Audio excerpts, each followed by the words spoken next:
What's up, paisans? Today I'm making a pizza using Dawn pizza crust mix. The recipe said to add 2/3 cups of mix and a half cup of water. And look what I got here. I got to try to add some more of the mix. This dough is so sticky, it's unbelievable. Look at my fingers. It's like I'm wearing gloves or something. I keep working it. Then I'm like, okay, everybody in. I throw the whole package. And remember, this is just a half a cup of water at this point. Get my trusty bench scraper and say, okay, add a little bit more water.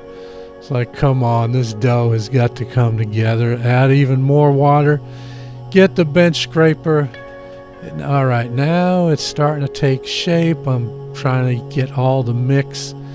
Now, at this point, I don't know how much water I've used. I'm using more flour that I have, so not just the mix, but flour as well. Starting to come together. You can see it's a little tacky. Trying to work the dough, get the bench scraper, add a little bit more flour. And so this is how it went for a while, just trying to get it to be a better dough. All right, I get the tight ball. I'm going to cover it. I'm going to let it rest for about a half hour. Then I'm going to portion the dough into 2 balls. And I'm going to make a pepperoni pizza and, of course, a cheese pizza. So let it rest for about an hour. Here we go. Here comes the pepperoni pizza. I'm going to cook this one in a pan. So I'm stretching it, trying to get it out to about 12 inches. That's how large the pan is. Doing a little gravity feed right here. Now oil the pan. Yeah, that's a lot of oil. And I'm almost kind of doing a Chicago deep dish here, but you're going to see the dough will retreat a little bit from the side. Cover it with sauce and sliced deli cheese. Made some bacon, so I'm going to put some bacon bits on. Didn't have that much. And I'm covering it with some hand-sliced margarita pepperoni. It's going to go in a 500-degree oven for about 10 minutes or so. And I should have docked the pizza. You see that big old bubble? I ended up throwing it back in the oven for a little bit. Let that raised portion cook a little bit more. But that was pizza number 1. Now we're on to pizza number 2. I'm going to make a thin crust pizza and just cheese. So this time I'm going to get out a rolling pin. As you know, I don't like to use a rolling pin when stretching dough because I think it makes the dough tougher. I know the owner of Lucali uses a wine bottle as a rolling pin, but I don't like rolling the dough like that. I like to hand stretch it. There it is, a little gravity feed. Now I got smart this time. I'm just docking it with a fork. Throw it on my trusty screen. So that's probably about a 14-inch pie right there.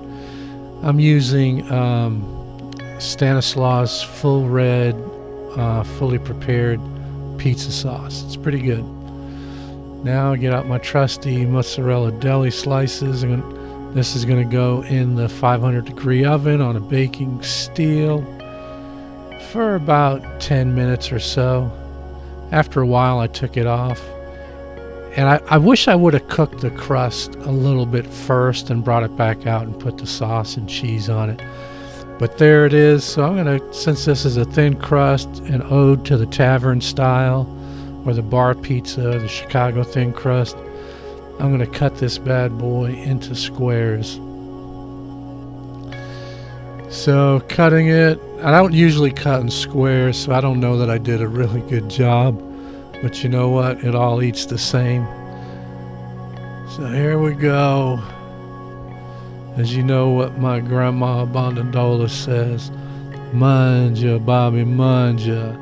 So let me get this bad boy cut.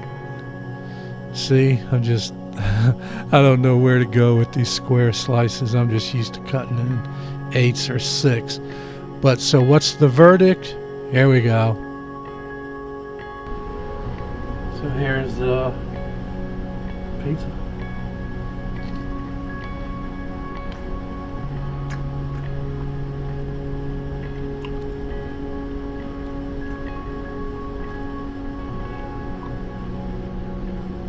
One bite, everyone knows it was.